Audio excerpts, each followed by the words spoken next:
selanjutnya. Nuansa budaya dan tradisi. Ragam kearifan lokal yang membanggakan. Dan destinasi pariwisata yang menarik. Dapat didengar di Pro 4 RRI Palembang. Majeng bebaso Palembang. Numpang betaken dumin. Numpang Permisi, betaken bertanya dumin. dulu. Numpang betaken dumin. Artinya, permisi, mohon bertanya dulu. Itulah tadi Majeng bebaso Palembang. Persembahan Pro 4 RRI Palembang.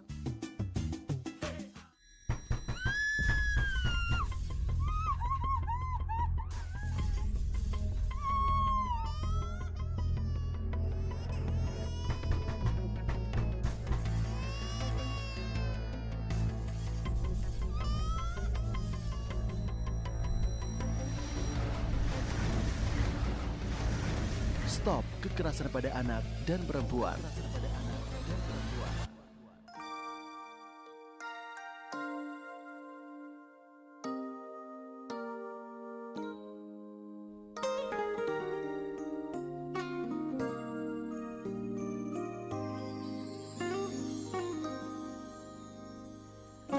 Iya baik, selamat pagi, Assalamualaikum warahmatullahi wabarakatuh. Mance bicak dulur-dulur dimanapun berada, dan pecah yang tadi baru baik kita dengarkan, stop kekerasan terhadap perempuan. Dan ini merupakan salah satu gaungan yang sangat perlu kita gaungkan kayak itu kan. Karena memang perempuan ini pada notabene makhluk yang harus kita lindungi, apalagi kita yang lanang ya, sampai melakukan kekerasan itu ini tindakan yang sangat tidak terpuji. Dan belakangan ini memang banyak sekali kasus-kasus yang muncul yang dilakukan bahkan oleh oknum-oknum yang selama ini mungkin kita pikir ini salah satu pelindung, malah justru menjadi pelaku kayak itu namanya CBC ya. Dan kali ini di Perempat FM Palembang kami menyapa dulu untuk dulur-dulur yang lagi monitor di 88,4 MHz, selamat pagi. Atau bahkan juga yang lagi monitor di aplikasi RRI Digital, kami juga ucapkan selamat pagi.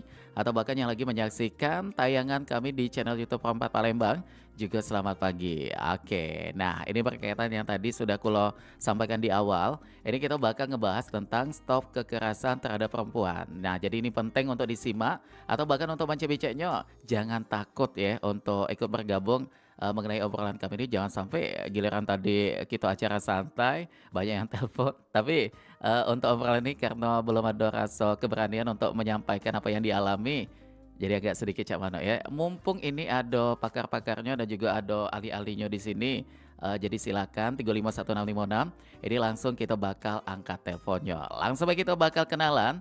Ini kalau sudah kedatangan 3 rekan dari banyak latar belakang ini ya, termasuk ini juga dari Pradi Perhimpunan Advokat Indonesia. Selamat pagi, Assalamualaikum. Selamat pagi. Sehat Bu ya? Alhamdulillah sehat. Ini baik. Ini kita kenalan terlebih dahulu. Yang pertama ini di sebelah kiri saya dulu ya.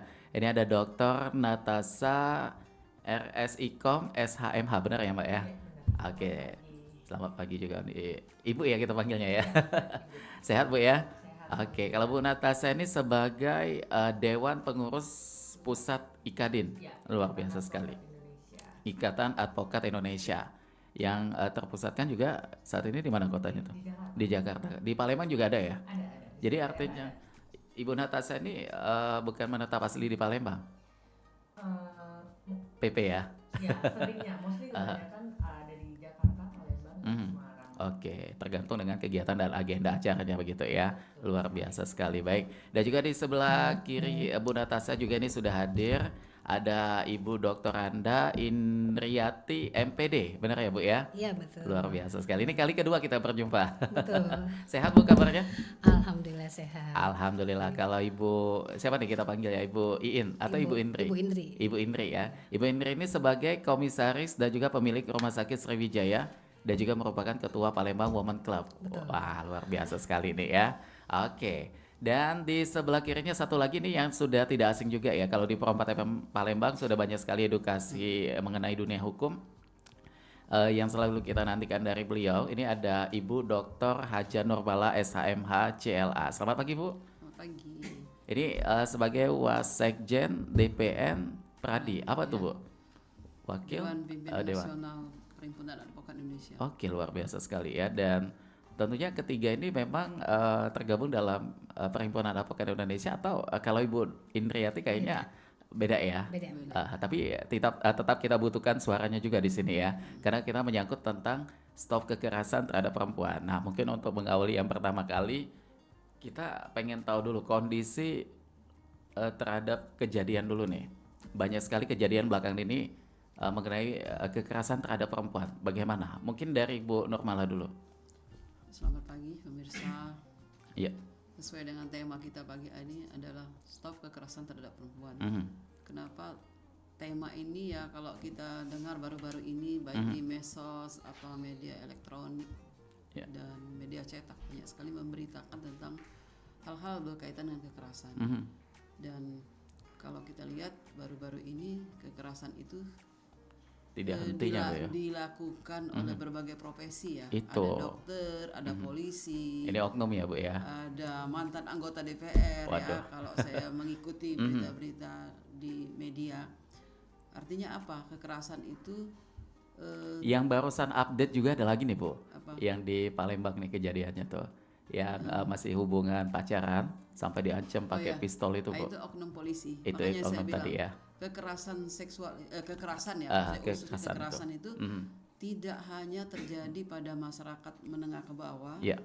tetapi menengah ke atas pun bisa terjadi. Pelakunya bisa siapa saja. Oke. Jadi tidak melihat dia, oh karena dia masyarakat menengah ke bawah terjadinya, enggak. Jadi siapapun, profesi apapun bisa melakukan Ada itu. potensinya Bu ya. Ini yang membuat kita sebagai kaum perempuan, khususnya saya sebagai yang sangat konsen bela perempuan, sangat miris ya. Makanya kita dengan tema ini sangat menarik untuk kita kupas bersama agar masyarakat tahu bahwa sesungguhnya kekerasan itu tidak boleh dilakukan. Itu. Ya. Tidak boleh dilakukan itu Bu ya. Dan kalau dari Ibu Natasha dulu nih, kita pengen tahu juga ketika nih ada perempuan yang mengalami kekerasan, tindakan awal yang baiknya itu bagaimana nih yang harus dilakukan? Kalau kita sebagai masyarakat umum tahu melihat langsung mungkin, Mohon maaf Bu, mungkin agak sedikit mendekat dengan mikrofon kita. kalau kita melihat langsung kejadiannya ya banyak yang langkah-langkah. Mungkin kita sebagai orang umum ya melaporkan kepada pihak yang berwenang. Terus selain itu kita juga bisa mendukung program pemerintah seperti ikut kegiatan kampanye. Seperti saya dan beberapa teman juga aktif terhadap stop anti kekerasan terhadap perempuan dengan banyak kegiatan-kegiatan di organisasi ya, Oke. kegiatan pemuda seperti itu. Lalu banyak lagi lah, banyak salah satunya juga memberikan pendidikan penjagaan kekerasan seksual. Oke. Lalu membantu upaya pemerintah dengan yang telah menyusun berbagai regulasi dengan menjalankan aturan-aturan tersebut. Dan selama ini memang semuanya jalan Bu ya. Sepertinya jalan, tapi walaupun masih banyak masih terjadi ya, itu masih terus harus dikawal. Oke, ini banyaknya terjadi dan bahkan korban selalu bertambah. Ini faktornya apa nih kalau kita lihat secara lebih luas begitu? Mungkin dari Ibu Nurmala kembali ya. Baik. Jadi kenapa kekerasan terhadap perempuan itu sering terjadi ya? Kalau kita itu ada hubungan relasi yang tidak seimbang. Oke, Karena perempuan dianggap objek lemah Bu. dan perempuan dianggap inferior, laki-laki adalah superior. Iya. Kebetulan tesis saya tentang kekerasan terhadap perempuan ya. Jadi saya melakukan penelitian tentang ini. Kenapa kekerasan terhadap perempuan itu terjadi? Itulah. Itu. Salah satunya ada hubungan yang tidak seimbang. Terus aturan-aturan hukum juga kadang-kadang lebih laki-laki ya, nggak usah lah itu kita. Itu. Hukum agama pun laki-laki adalah pemimpin. Karena itu kadang-kadang laki-laki menganggap dia adalah berkuasa, dia adalah pemimpin, dan dia adalah superior. Ini dari sisi hukum agama. Kemudian regulasi hukum negara kita begitu juga. Coba, nggak usah jauh-jauh. Kasus yang lagi marak ya, Itu. Paula Penhoven. Itu. Ketika perempuan ini dianggap nuyus, hak terhadap pengasuhan anak lepas. Oke. Itu satu. Padahal coba kalau laki-laki yang selingkuh, apakah ada sanksinya? Dan sejauh ini memang belum ada regulasi ke sana juga ya Bu ya yang diatur. Makanya, jadi dari sisi undang-undang pun begitu. Kemudian ada relasi yang tidak seimbang, perempuan dianggap objek kekerasan. Karena kebanyakan makanya di undang-undang itu terutama PKDRT ya, Iya. tujuannya itu melindungi korban kekerasan terutama bagi perempuan. Kenapa terutama? Karena yang kebanyakan korban itu adalah perempuan. Adalah perempuan itu tadi. Salah satu yang hasil penelitian saya itu hubungannya tidak seimbang. Oke, baik. Jadi memang ini perlu ini sekali ya, kayak semacam ketegasan juga ya Bu ya.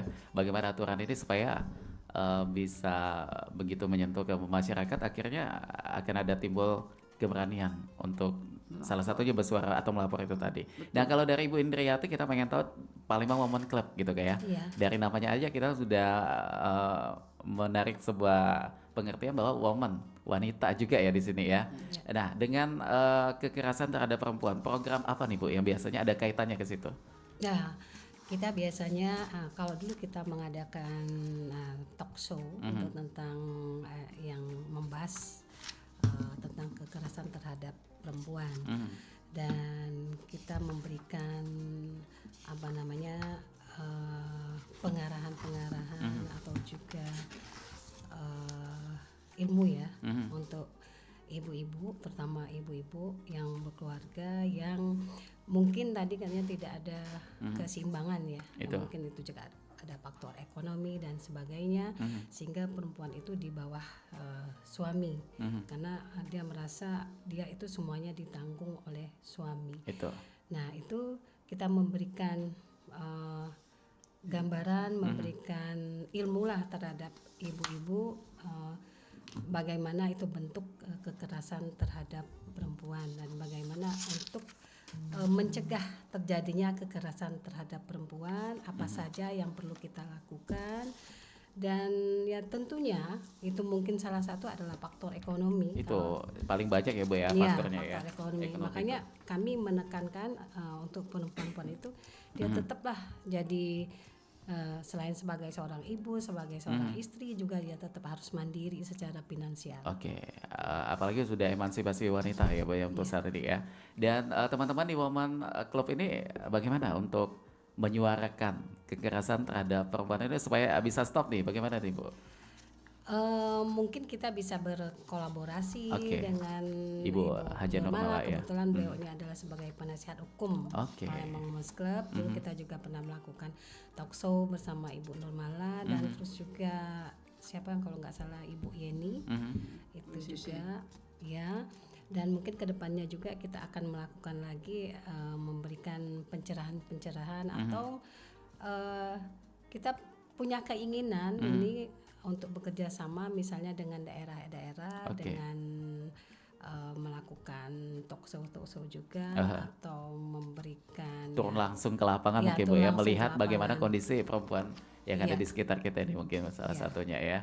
Waduh luar biasa sekali adanya Palembang Women Club ini akan melengkapi juga nih bagaimana perempuan-perempuan di keanggotaannya ini menjadi contoh ya Bu ya, bahwa itu tadi yang disampaikan oleh Ibu Indriati bahwa perempuan itu harus mandiri, betul apalagi dalam bidang finansial gitu, Betul. supaya tidak ada ketergantungan Bu. betul Luar biasa sekali itu ya. Baik, nah kalau ke Bu Dr. Natasha, kita pengen tahu ini supaya teredukasi untuk ke pendengar kita nih, terkhusus untuk perempuan, jenis apa ya yang sudah terkategorikan kekerasan, mungkin yang paling awam atau yang paling sering terjadi, bagaimana nih Bu? Untuk kekerasan itu ada yang verbal, Oke. ada yang verbal. Jadi paling mudahnya saja ketika seseorang kekerasan terhadap perempuan khususnya. Ketika ini ada contohnya ada pengajar kasusnya juga viral belakangan ini, pengajar di UGM Yeah. di Jakarta. Bentuk kekerasan atau pelecehan seksual kategorinya dengan sekedar mengelus pipi atau Oke. berkata yang kategorinya mungkin belum sampai ke tidak senonoh saja, itu sudah bisa dikategorikan bentuk kekerasan seksual. Dan itu bentuknya apa tadi Bu? Ada dua ini verbal itu tadi ya. Ini untuk yang awam, verbal itu bagaimana nih maksud pengertiannya dalam bahasa hukumnya? Ya, verbal itu dari perkataan. Oke. Dari perkataan yang bahkan belum sampai ke kategori tidak senonoh saja, sudah bisa dikategorikan bahwa itu adalah bentuk kekerasan seksual verbal. Oh, kayak kita menggoda begitu, Iya, kayak mungkin. cuit-cuit gitu ya, dengan yang kita tidak kenal, mengarah ke sana ya. Kan ada Ada indikasi nafsu. bahwa ya. Oke, Jadi itu Mengharapkan nafsu. ternyata bisa terkategorikan di situ ya. Ya, Mengenai tuntutannya bagaimana nih Bu? Kalau sampai kita hukumnya begitu? untuk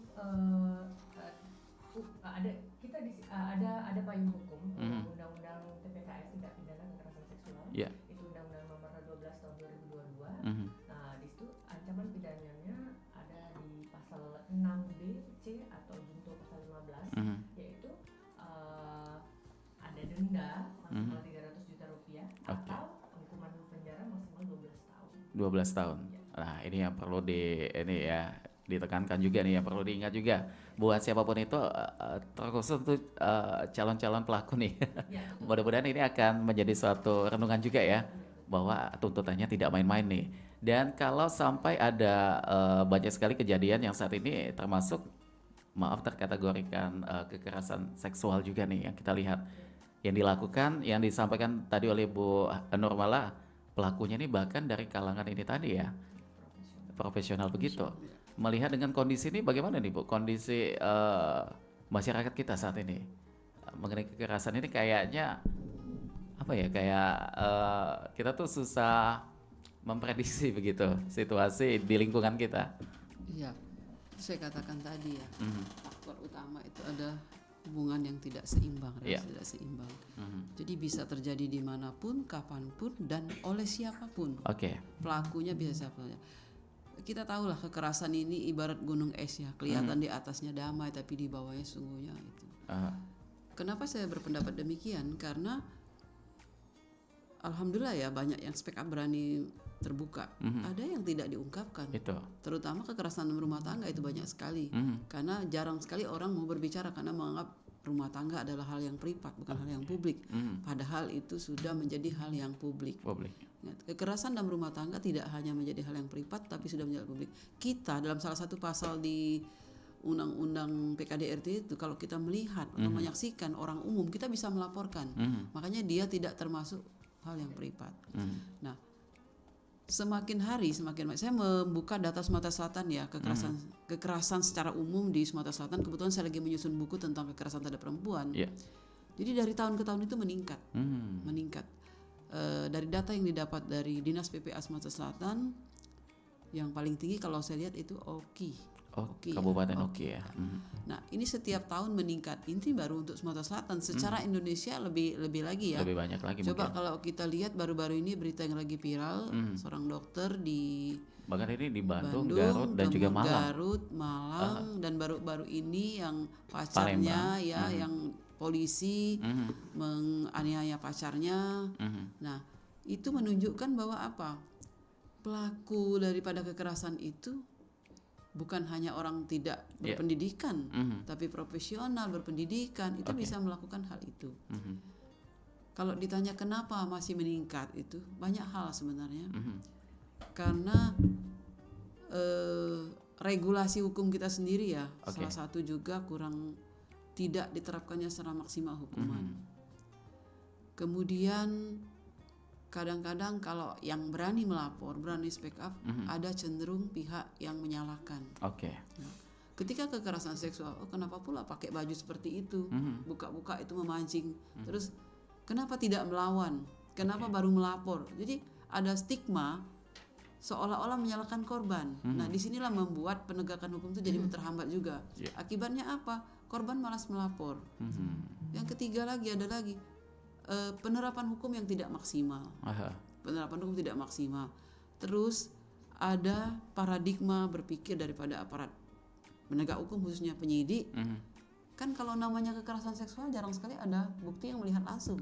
Itu yang terkadang menjadi satu kendala juga itu ya, hambatan itu. Padahal dalam putusan MK tahun 2010, nomor 25/2010 kalau nggak salah ya, itu mengatakan bahwa tidak hanya alat bukti itu tidak hanya dengan adanya saksi yang melihat langsung, mendengar langsung. Itu sudah merubah paradigma. Alat bukti bisa digunakan dengan alat elektronik ya. Itu jadikan bukti petunjuk. Kemudian hasil visum, laporan hasil daripada tim forensik, kemudian kesaksian dari penyidik yang waktu melakukan penyidikan. Nah, sehingga dengan adanya paradigma berpikir para penyidik, wah tidak ada saksi yang melihat. Itu. Gimana ada yang melihat kalau kekerasan seksual? Ini terkadang juga ada kemarin sharing dengan teman bahwa tanpa adanya bukti ini takut nanti malah justru dilaporkan balik atas pencemaran nama baik begitu Bu. Betul. Nah, ini yang membuat ketakutan korban Korban itu. korban untuk berani speak up, berani melapor, karena takut. Saya ada satu perkara yang lagi tangani ya di Musi Banyuasin yang meninggal. Ya. Itu tidak ada saksinya, orang di rumah itu semua, keluarga yang di rumah itu semua, di tempat di mana korban itu meninggal. Oke. Sampai sekarang alhamdulillah sudah ditetapkan tersangka walaupun pelakunya belum ditahan. Wah, kenapa itu Bu sampai belum ada penahanan itu?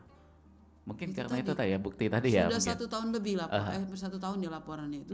Dia berkunjung ke rumah pacarnya jam 4 sore, jam 4 malam dikabarkan meninggal. Waduh. Terus membuat pengakuan yang di rumah, satu rumah itu mengatakan minum putas.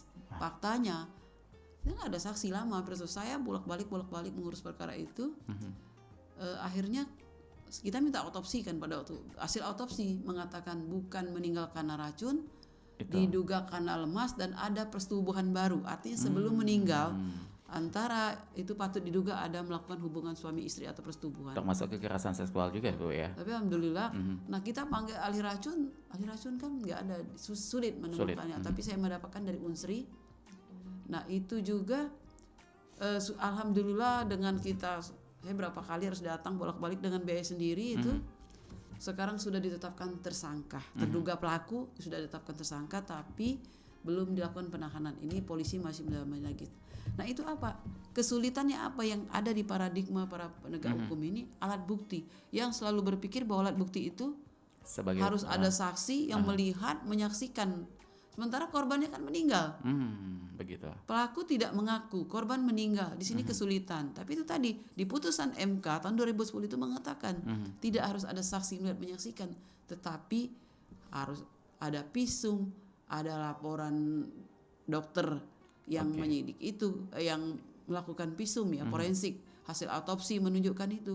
Kemudian tim penyidik, penyidik ini kan ke TKP, olah TKP, ya harusnya seperti itu kan. Nah itulah yang menjadi kendala. Walaupun lumayan panjang juga ya Bu ya untuk Ya. prosesnya itu. Nah, kemudian kita ini kan ada beberapa undang-undang ya. Harusnya kita ada azas dalam hukum pidana, lex specialis, lex generalis. Artinya hukum khusus menyampingkan hukum umum. Ketika ada tindak pidana kekerasan seksual, kita pakailah undang-undang TPKS, kekerasan seksual, nggak lagi menggunakan KUHP.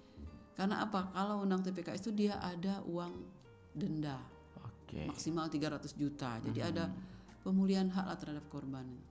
Jadi ini belum tersampaikan juga ya kepada masyarakat awam Bu mengenai apa yang tadi disampaikan, malah justru ketakutan ini ya malah semakin berkembang begitu, muncul pikiran nanti dilaporkan balik dan lain sebagainya gitu. Dan untuk solusinya mungkin bagaimana Bu? Makanya saya ini ya, terutama yang mengalami kekerasan ya, kekerasan. Kalau kekerasan seksual itu jangan, kita kan kadang-kadang orang menjadi jijik kan, dia diperkosa. Dia pasti cepat-cepat mandi karena merasa jijik, karena merasa malu, dia langsung mandi langsung itu. Padahal kita kalau kita melapor kan jangan langsung dihilangkan. Kalau ada celana misalnya ada bukti itu akan menjadi alat bukti ya Bu ya. Kemudian ada bajunya sobek, jangan dihilangkan. Simpan itu untuk jadikan barang bukti. Terus segera, kalau kadang-kadang kan malu langsung melapor, coba cari tempat bercerita ke siapa yang orang dipercaya. Sebenarnya siapa yang berhak memberikan perlindungan? Kita semua, masyarakat, terus para NGO misalnya lembaga swadaya masyarakat yang konsen bela perempuan, kemudian polisi, advokat, hakim, itu kita masyarakat itu dituntut semua untuk itu ya? memberikan perlindungan itu. Supaya apa? Memberikan penguatan kepada korban. Korban ini ibarat dia apalagi diperkosa ya, dia akan menceritakan kembali peristiwa yang tidak enak yang dia rasakan. Coba bayangkan. Baik. Yang namanya diperkosa pasti tidak enak pasti, tapi dia harus bercerita kembali. Itulah yang faktanya kadang-kadang, apalagi dilakukan oleh keluarga sendiri, banyak yang tidak terungkap itu. Banyak tidak terungkap itu. Banyak sekali kasusnya itu. Bahkan maaf ngomong sampai orang tua kandung ini bahkan. Ada yang tidak naik di pelaju, ada sempat keluarganya konsul ke saya. Waduh. Itu mungkin sudah melahirkan sekarang. Saya bilang bawa ke dinas PPA, datang ke saya. Ada keluarganya. Itu sudah hamil. Waduh, ini keluarganya prihatin sendiri. sekali ya. Tapi yang jadi susah anak itu bisu, tuli, gagu. Nah itu. Wah, jadi susahnya hambatan juga di ini situ. ya untuk kita menggali informasi untuk bagaimana mengungkap kasusnya begitu Bu. Oke, nah kalau kita ke Bu Indriati lagi nih, kita pengen tahu ketika dengan program Palembang Women's Club tadi sudah berjalan dan juga sudah langsung menyentuh para perempuan yang ada di Palembang, pernah dapat cerita atau pernah ada pengalaman begitu Bu ketika turun ke lapangan ada bentuk ungkapan mungkin dari perempuan yang memberikan apa ya sedikit sepenggal cerita apa yang dialami begitu Bu. Kalau biasanya kita memberikan talk show itu ke anggota kita sendiri. Oh gitu. Iya, jadi mungkin pengalaman mereka tidak terungkap, tapi ya mungkin tadi ya kalau merasa malu atau bagaimana. Jadi paling tidak kita memberikan pengetahuan. Oke. Ya, dan kami beranggapan bahwa kekerasan itu yang terutama bagaimana pencegahannya. Pencegahan jangan sampai terjadi kekerasan terhadap perempuan. Yang pertama tentu sekarang sudah marak media sosial. Itu. Iya, media sosial ini bermacam ragam informasi. Modus juga ya Bu ya. Apa saja termasuklah misalnya informasi porno, pornografi segala macam. Nah itu mungkin itu harus ada turun tangan atau tindakan dari pemerintah itu membatasi yang informasi yang pornografi tadi.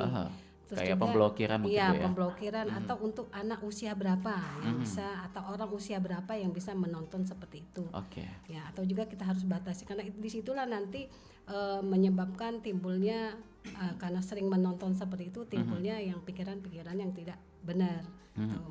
Nah, yang kedua saya juga untuk pencegahan itu terhadap kekerasan dalam rumah tangga, terutama istri-istri, itu baik itu kekerasan secara psikis, psikis itu verbal seperti misalnya mengatakan istri bodoh segala macam, itu juga merupakan kekerasan psikis, kekerasan verbal, apalagi kekerasan fisik. Nah itu tadi kan tidak ada keseimbangan. Nah kami juga menekankan Palembang Women's Club ini untuk menekankan bahwa perempuan itu harus mandiri. Jadi mandiri secara finansial dan juga harus kalau misalnya ini tidak benar harus berani mengatakan tidak. Harus berani speak up gitu Bu ya. Iya betul.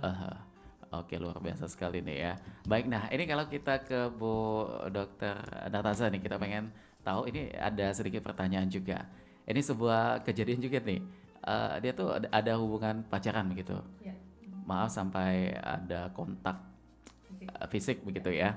Dan itu sebenarnya dilakukan atas dasar cinta atau suka sama suka itu tadi ya. Tapi ketika ada trouble, ketika ada permasalahan, ini diungkapkan bahwa bentuk dari kekerasan seksual ini tadi. Dan ada niatan untuk dilaporkan dan ini ada buktinya juga. Ini bagaimana nih Bu Natasha kalau dilihat dari sisi hukumnya? Ya, Maaf Bu, suaranya kejauhan lagi. Jadi dalam hubungan pacaran itu jika ada peluang terjadinya kekerasan seksual memang bisa dilaporkan. Banyak kasus-kasus yang terjadi gitu. Nanti ada beberapa kasus yang sudah tim hukum kami juga tangani. Nah itu juga ada proses yang saya agak kurangnya tuh yang pacaran yang di apa? Video call. Video call. Itu bentuknya. Nah, itu juga bisa bentuknya nanti ada proses. Walaupun sebenarnya maaf saya potong ini atas cinta begitu alasannya, atas suka sama suka begitu. Tetap aja ya Bu ya. Tetap ada ya indikasinya di situ ya. Tidak ada undang-undang yang memayungi bahwa tindakan suka sama suka itu dibenarkan. Itu jadi ini yang perlu dipahami juga ya begitu ya. Nah tadi disampaikan oleh Bu Natasha bahwa ada payung hukum apa tadi tuh yang dari UTPKS. Oke. Itu dalam bentuk ini ya yang disampaikan bahwa ada hukumannya juga di situ. Nah kalau mengenai lembaga bantuan hukum di Palembang, bagaimana untuk mengenai fokusnya terhadap kekerasan terhadap perempuan ini? Lembaga bantuan hukum banyak saya dengar. Salah satunya ada milik yang kemarin itu Sumsel Jaya itu ya. Ampera Jaya. Ampera Jaya. Kebetulan juga relate dengan kantor hukum kami, Maida Khalid Nurmala Law Firm. Nah, di situ juga concern terhadap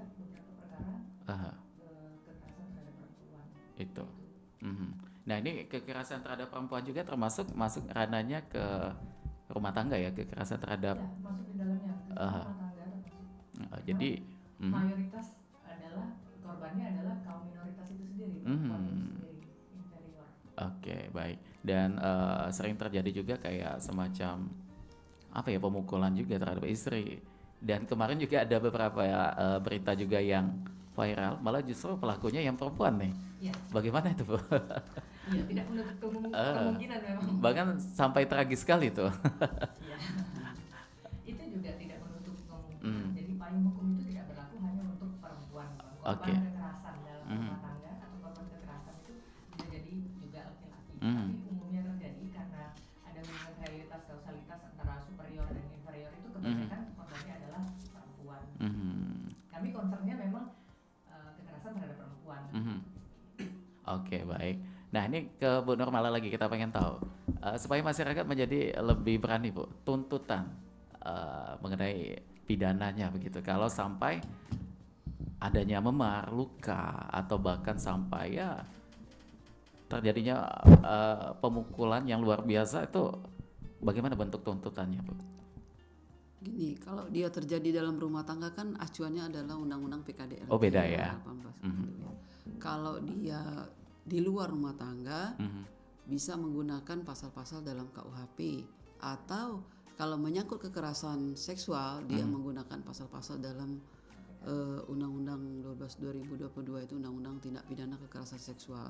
Saya katakan tadi, kalau dia mengarah ke kekerasan seksual sebaiknya menggunakan Undang-Undang TPKS dan ancaman cukup tinggi di situ. Kemudian dia membebankan ada denda kalau Undang-Undang PKS itu. Jadi biasanya penegak hukum, jaksa, polisi menjuntukan dengan kalau dia KUHP terus dia pasal yang paling berat itu adalah Undang-Undang TPKS. Tinggi, ancamannya 12 tahun dan denda 300 juta. Tapi balik lagi bagaimana penegak hukum itu menerapkan. Kita ini kan ada aturan, terus ada penegak hukumnya. Kalau aturan ini sudah bagus, penegak hukumnya nggak oke, sama Tidak saja. jalan, Jadi harus sama-sama seimbang. Bagaimana penegakan hukum itu bisa tegak sebagaimana mestinya. Saya dalam beberapa bincangan saya ada beberapa faktor. Pertama faktor negara, kedua faktor masyarakat, ketiga faktor budaya, kemudian penegak hukum dan hukum itu sendiri. Ini harus bersinergi. Kalau salah satunya nggak oke, contohnya saja kasus kekerasan terhadap perempuan ya. Ini pelakunya itu jauh misalnya. Ini korban ini juga mau melapor. Kan kalau PPA itu kan adanya di Polres. Ini terjadi di pelosok. Misalnya di Banyulincir, di dusun itu mau Desa ke kota saja, mau ke Polres itu sudah harus memerlukan biaya. Itu tidak ada biaya. Nah harusnya negara berada di depan, dibiayain kalau memang itu. Itulah makanya faktor negara, faktor fasilitas. Terus faktor masyarakat juga, kalau dia cuek, masa bodoh. Ada di MUBA itu ya. Saya dilaporkan oleh Dinas PPA, ada beberapa santri yang kena di situ, dicabuli. Tapi kok nggak naik kasusnya? Itu tadi paradigma berpikir bahwa harus ada saksi yang melihat, harus ada bukti, Bu ya. Dan jangan sampai para kades atau itu melindungi di situ karena nggak mau nama desanya cemar, ditutup-tutupi. Saya belum mengedukasi atau ikut memfollow up kasus itu. Dinas PPA MUBA itu sebenarnya sebelum Bu Endang meninggal mau ngajak saya MOU. Tapi balik lagi, kadang-kadang kita ini terhambat biaya, makanya sarana prasarana fasilitas itu sangat diperlukan. Saya dari Palembang harus datang ke SKY itu biaya sendiri. Itu. Nggak ada biaya diberikan oleh negara. Ya. Nah bagaimana? Ya kalau saya lagi ada duit ya kita punya duit. Gimana kalau lawyer-lawyer nggak punya duit? Gimana bisa bantu? Padahal mereka ingin bagaimana kekerasan ini tidak terjadi. Banyak hal yang perlu kita lakukan ya. Selain edukasi kepada pelaku, banyak sekali yang kita lihat. Itu tadi saya bilang banyak. Kalau kita kutip sekarang, kalau kita ini lagi viral sekarang seorang dokter itu. Ada dokter, ada dosen, ada itu menunjukkan apa? Kekerasan tuh bisa terjadi dimanapun dan kapanpun.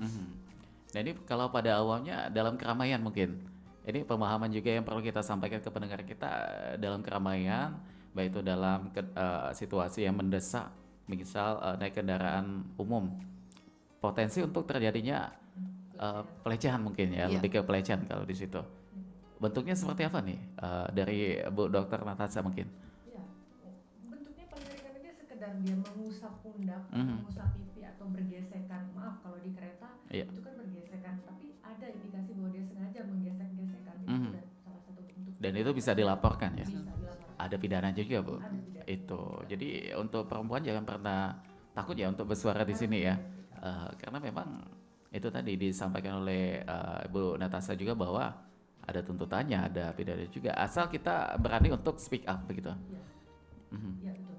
Sedikit menanggapi juga tentang Mhm. yang disampaikan oleh Bu Dr. Adi Nurmala tadi. Ya. Salah satu upaya itu akan bisa berjalan lancar, tapi perlu juga pemahaman bahwa sekarang kita harus ada stigma, ada pemahaman di masyarakat yang berkembang bahwa untuk menghentikan apa yang dikatakan apa ya, aib Mhm. atau malu biasanya Nah, itu. diselesaikan secara kekeluargaan Itu. atau perdamaian. Mhm. Nah, perlu dicatat di sini perdamaian atau dalam istilah hukum Mhm. itu ada restoratif justice. Iya. Ada buku yang ditulis Ibu Dr. Oh ya, yang kemarin launching itu ya. Di dalam Mhm. itu dijelaskan bahwa tidak semua perkara bisa diselesaikan dengan damai. Mungkin Oke. bisa damai, tapi tidak menghentikan pidananya. Oke. Nah, salah satunya adalah tindak pidana kekerasan seksual. Mhm. Jadi mungkin bisa damai, tapi pidananya harus tetap dikawal. Tetap di jalan. Dikawal oleh, ya sekarang kan banyak istilah no final justice. Kita Mhm. sebagai masyarakat harus tetap Mengawal itu. terus sampai tercapainya tuntutan pidana yang setimpal. Biasanya kalau yang menjadi indikator untuk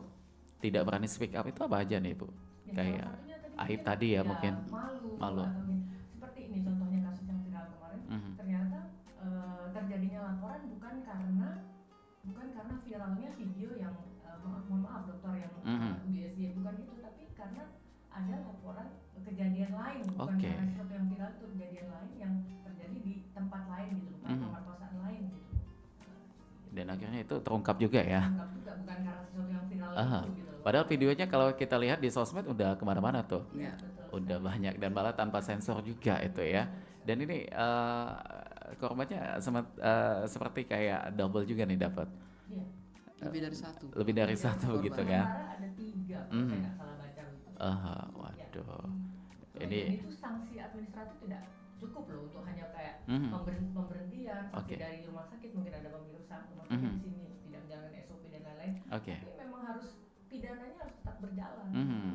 Oke, baik. Nah, ini kebetulan ada Ibu Indriati juga ya sebagai komisaris dan juga pemilik nih dari Rumah Sakit Sriwijaya Palembang.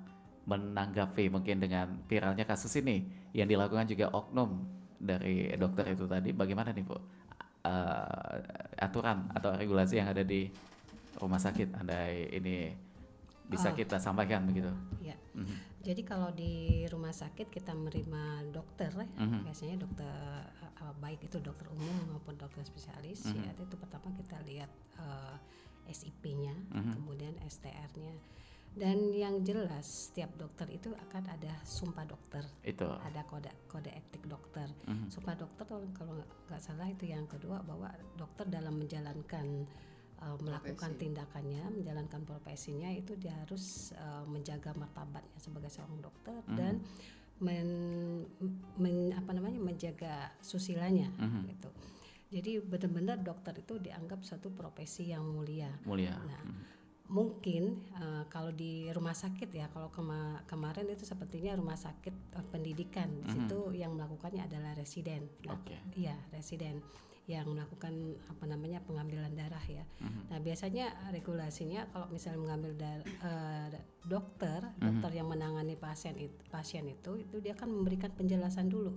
Itu apa penyakitnya apa, terus tindakannya apa yang perlu dilakukan. Kalaupun dan biasanya residen itu adalah perpanjangan dari tangan dokter spesialis gitu ya, penanggung jawab. Nah, kalau misalnya mengambil darah itu harus dilihat dulu, dicek di lab dulu, Oke. apakah darahnya itu cocok atau tidak dengan pasien, walaupun misalnya mereka berhubungan anak, kadang anak dan orang tua ya, kadang golongan darah anak dan golongan darah ayah misalnya atau itu ibu beda, mungkin anak ikut golongan darah ibu tapi yang sakit adalah ayah, jadi pertama kali dia harus dicek di lab, biasanya dicek di lab apakah cocok atau tidak untuk diambil sebagai donor gitu. Oke. Nah kalau kemarin ya itu mungkin oknum ya, Oknum itu. oknum residen, dan tentunya itu pasti diberikan baik itu sanksi sosial maupun sanksi pidana. Jelas itu merupakan pelanggaran pidana. Mungkin kedua lawyer ini mungkin lebih tahu tentang Kalau sanksi pidana. tegas untuk dari rumah sakitnya Pasti itu biasanya dikeluarkan, Mbak ya. dikeluarkan dan dipecat. Tidak hormat ya. Iya, dan biasanya dicabut izin dokternya. Oke, baik. Dan ini juga menjadi sorotan masyarakat juga tentunya ya. Dengan kejadian ini akan timbul berbagai macam ketakutan juga mungkin, kewaspadaan juga di sini. Oke, baik. Dan sebelum nanti kita akan lanjutkan kembali obrolan kita bersama dengan Bu Dr. Haja Nurmala, ada juga Bu Dr. Natasha dan juga Ibu Indriati. Mance Bicek jangan kemana-mana. Kita nak dengar ke beberapa informasi yang nak lewat berikut ini. Aku ingin sekali mendapatkan perlakuan yang sama seperti Kak Rudi. Ayah selalu mendukung pendidikannya, sedangkan aku dilarang melanjutkan kuliah. Rudi, setelah ini kamu lanjut studi Ayah S3 selalu ya? bilang, aku anak perempuan yang ujung-ujungnya hanya akan menjadi seorang istri dan mengurus rumah tangga. Padahal, aku ingin sekali menggapai cita-citaku. Rudi, ayah sudah belikan kamu laptop, mobil. Ayah juga dan selalu lain-lain. memberikan apa yang Semua Kak Rudi atas perlu nama dan kamu. inginkan. Sedangkan aku tidak.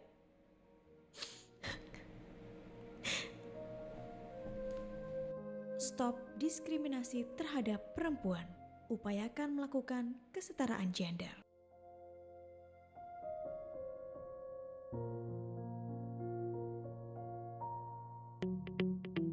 RRI Digital dengan tampilan baru, berbagai konten kolaborasi dari berbagai program nasional, termasuk siaran visual langsung, siaran radio langsung, daftar putar musik, podcast, berita video, dan berbagai fitur interaksi pengguna dalam permainan.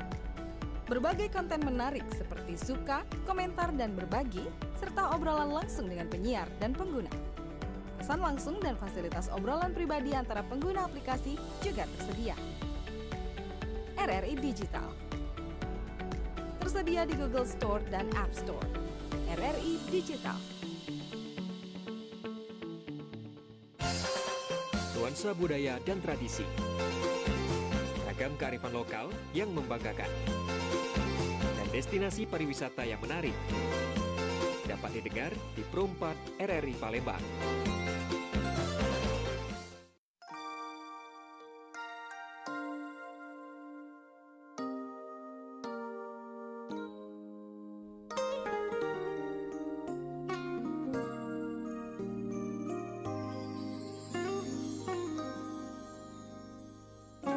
Iya baik, Mance Bicek 15 menit menjelang di jam 10 siang kita masih bersama dengan Ibu Dr. Haja Nurmala, Ibu Dr. Natasha dan juga Ibu Dr. Randa Indriati ya. Ini kita masih berbicara mengenai stop kekerasan terhadap perempuan dan ini mengenai mana ini tadi ya. Oke baik. Mengenai Undang-Undang PKDRT, ini bagaimana Bu Haja Nurmala mungkin bisa menjelaskan kepada pendengar kita? Undang-Undang PKDRT ini undang-undang penghapusan kekerasan dalam rumah tangga ya. Oke, penghapusan ya. Ya, penghapusan kekerasan. Ini tujuan pemerintah apa? Membentuk undang-undang ini salah satunya melindungi terutama perempuan ya di undang-undang itu. Di ketentuan umumnya tujuan dibentuknya undang-undang itu. Kenapa? Karena perempuan lebih banyak jadi korban. Kenapa undang-undang khusus perempuan? Karena perempuan lebih rentan mengalami kekerasan. Dan kalau itu kekerasan seksual mempunyai akibat, misalnya hamil, kehilangan perawan. Makanya terutama perempuan undang-undang itu. Bukannya terhadap laki-laki ya, terhadap perempuan. Tesis saya tentang ini. Kenapa Anda memilih judul itu? Perlindungan hukum terhadap perempuan korban. Kenapa kamu memilih judul itu? Kenapa banyak juga faktanya laki-laki? Saya bilang karena perempuan lebih rentan mengalami kekerasan dan mempunyai akibat. Kalau laki-laki diperkosa, dia nggak ada perawan dan tidak hamil. Tapi kalau perempuan tidak ada bekas Bu ya. Kalau perempuan dia bisa hamil, perawannya bisa hilang. Kalau laki-laki dapat pasangan yang Dia mengharuskan ada perawan, udah tamat lah itu nggak laku udah, kecuali Itu dapat jadi hambatan udah, jodohnya nanti iya, ya. itu. Oke, nah kalau kita berbicara mengenai dampak dari KDRT dulu nih, mungkin ke Bu Dokter Natasha dulu nih, dampak terhadap KDRT terjadi. Dampak KDRT itu banyak ya, apalagi kalau terhadap perempuan itu gangguan psikis gitu loh. Akan tertanam terus ya.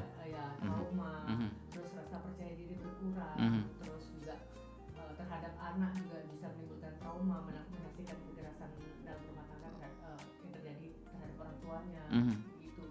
Laki-laki pun juga begitu. Jika dia mengalami kekerasan oleh pasangannya, dia juga mengalami trauma, bisa jadi tidak mungkin kemungkinan begitu. Yang utama sih trauma itu pasti membekas dan pemulihannya juga kan perlu bertahap gitu. Dan kalau di film itu bisa berpotensi menjadi pelaku selanjutnya. Itu mungkin atau cuma sebagai fiksi saja itu? Menurut penelitian, saya nggak paham dari mana ya? Itu potensinya besar itu menjadi pelaku, karena ada research dan juga ada bukti kasus-kasus dari dulunya dia pernah menjadi korban pelecehan seksual. Ketika dewasa dia potensinya akhirnya benar-benar menjadi pelaku. Itu menyeramkan sekali Bu ya. Artinya ini bisa membuka rantai kasus-kasus yang lainnya juga nih, menciptakan lagi. Nah mungkin adanya Palembang Women Club juga nih Bu, mengenai edukasi ini.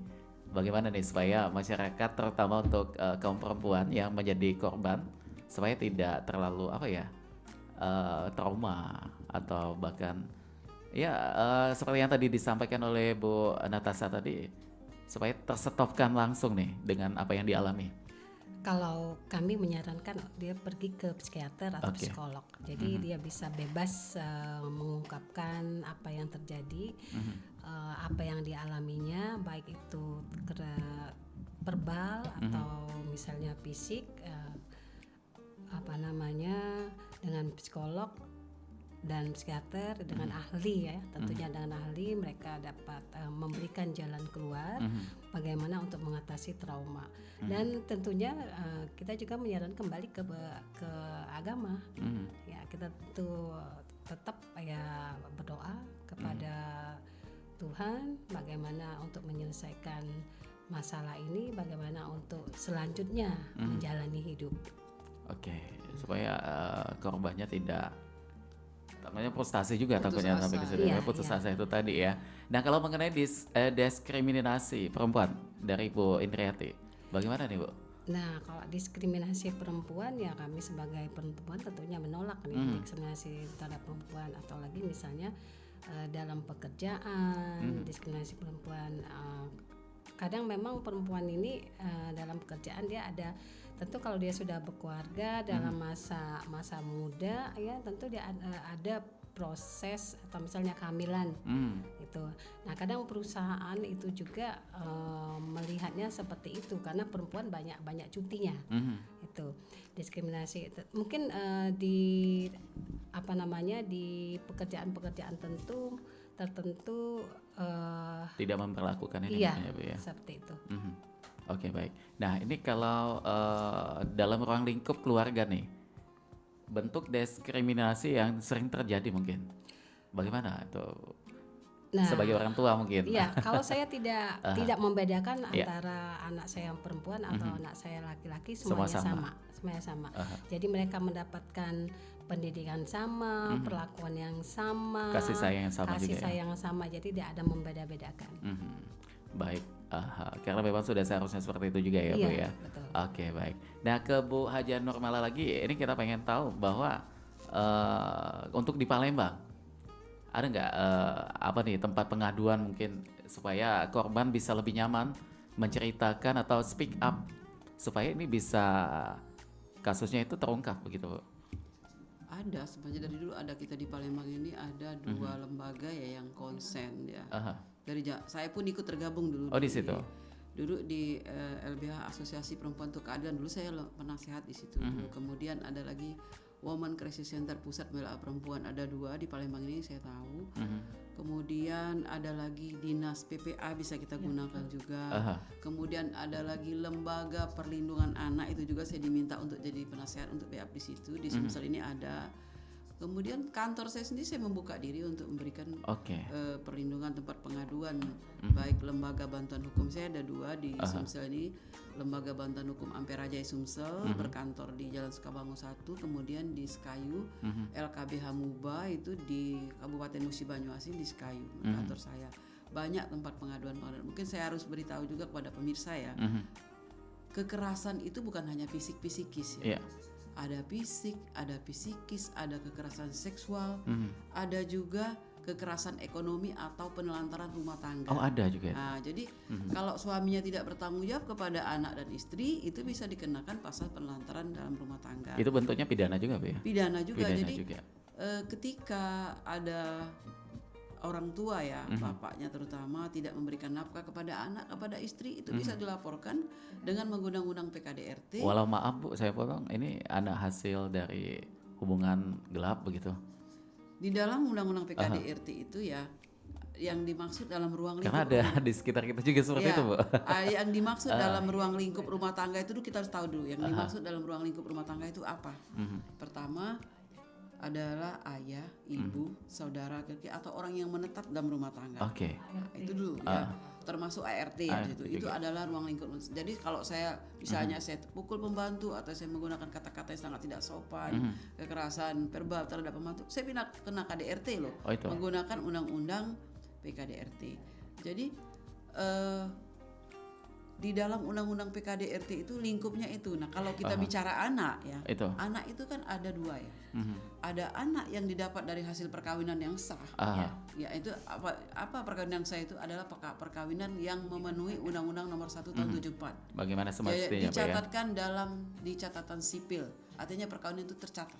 Nah, sekarang ini kan yang lagi heboh ini perkawinan, istilahnya perkawinan bawah tangan, perkawinan bawah tangan atau perkawinan siri.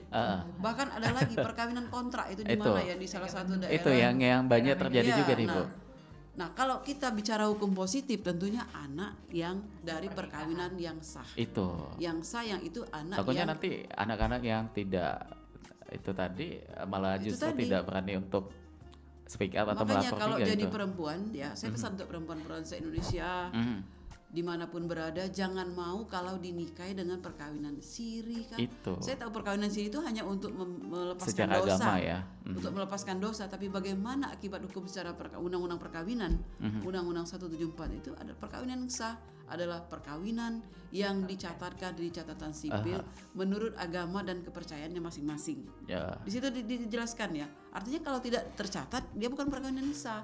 Maka jangan coba-coba mau perkawinan itu tadi. Jadi tidak terbackup ya, Bu ya, secara hukum ya. Terbackup ya. Dia hanya mempunyai, kalau bicara hukum perdata, dia hanya mempunyai hubungan hukum dengan ibunya saja. Itu saja. Dengan ibunya saja. Jadi prihatin juga ya, secara kacamata hukum tidak bisa ada tindakan juga nih untuk anak-anak yang ditelantarkan oleh makanya ketika kasus yang lagi viral sekarang ya, kalau kita lihat di Bandung ya, mantan oknum pejabat RK yang dilaporkan oleh itu, sekarang malah balik melapor ya. Kalau kita bicara menuntut hak anak, apakah dia dinikahi? Kalau dinikahi, nikah secara sah atau tidak? Perlu ada buktinya juga, Bu ya. Perlu ada bukti. Dokumennya minimal itu. Nah, kalau yang melakukan suka sama suka terus dia punya anak, dia bayar. Kenapa mau melakukan hubungan itu? Hubungan itu dilakukan atas suka sama suka, apalagi dengan membayarkan sejumlah uang. Selesai itu, nggak ada tuntutan. Ibarat dia beli, dia jual, kita beli. Udah selesai di situ kan. Iya. Jadi perlu ada kesadaran pemikiran juga di awal ya. Jangan kalaupun laki-lakinya bertanggung jawab, hanya sebatas secara moral dan etika ya. Kalau secara hukum ya sulit itu. Sulit. Tidak ada tuntutan di situ ya. Oke, baik. Ini sebenarnya masih banyak sekali yang pengen kita gali dan mengenai edukasi hukum terhadap perempuan ini, tapi saat ini sudah 56 menit nih melanggar dari jam 9 pagi. Mungkin secara singkat, sebagai penutup kita closing statement masing-masing nih, apa yang pengen disampaikan terhadap topik kita yaitu stop kekerasan terhadap perempuan. Kita mulai dari Ibu Dr. Natasha dulu, silakan Bu. Stop kekerasan, berani speak up dan jangan pernah menormalisasi bentuk kekerasan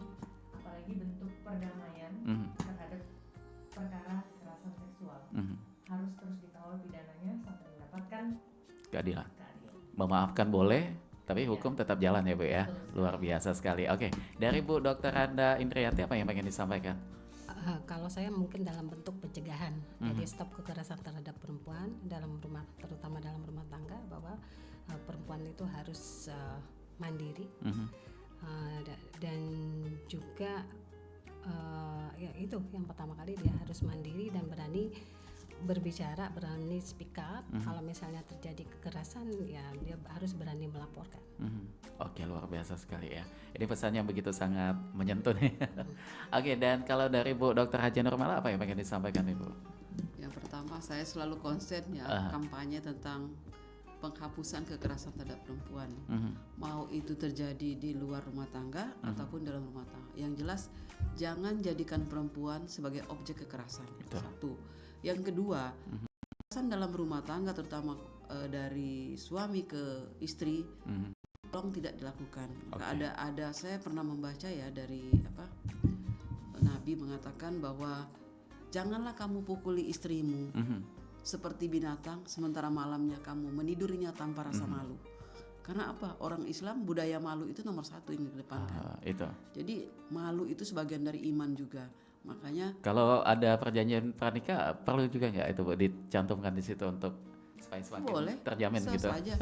Karena perjanjian itu kan sepanjang tidak kausanya halal dibolehkan. Setelah menikah kamu harus memberikan nafkah, bertanggung jawab dan tidak boleh sah-sah saja karena itu isinya tidak melanggar hukum. Sepanjang perjanjian itu memenuhi syarat sepakat dibuat oleh orang yang dewasa, kemudian kausanya halal, maka perjanjian itu mengikat kedua belah pihak. Boleh dimasukkan dalam perjanjian pranikah. Dan perjanjian pranikah juga bisa ada tuntutan hukum juga mungkin Bu? Ada juga ya. Oke. Mungkin satu lagi, saya tidak mau dipoligami ya, boleh dimasukkan juga itu. Oke, baik. Ini terutama untuk perempuan ya, jangan pernah digampangkan begitu. Karena apa yang disampaikan oleh ketiga narasumber kita tadi ini cukup membuka semua yang mungkin selama ini tersimpan dalam pikiran, ketakutan mungkin ya. Jangan didiamkan. Ingat, diam tidak selalu emas. Nah, itu. Kalau diam emas itu kayak ini ya. Jadi diam tidak selalu emas loh. Oke, baik. Terima kasih sekali lagi Bu Dr. Haja Nurmala. Terima kasih juga Ibu Dr. Anda Indriati ya sudah bertandang, dan juga Ibu Dr. Natasha. Luar biasa sekali nih. Ini selalu kita nantikan ya kehadirannya ya. Mudah-mudahan nanti akan bisa kembali hadir di Pro 4 FM Palembang untuk memberikan edukasi-edukasi lainnya yang memang ini sangat dibutuhkan oleh masyarakat kita ya. Karena waktu kita sudah habis, kita harus pamit. Terima kasih untuk Mace-Bice Dulur-Dulur juga yang sudah mendengar, menonton dan juga menyaksikan siaran kita di obrolan komunitas pagi ini. Kulo Ilham yang bertugas mengucapkan terima kasih. Wassalamualaikum warahmatullahi wabarakatuh. Waalaikumsalam warahmatullahi wabarakatuh. Nuansa budaya dan tradisi, ragam kearifan lokal yang membanggakan, dan destinasi pariwisata yang menarik dapat didengar di Pro 4 RRI Palembang.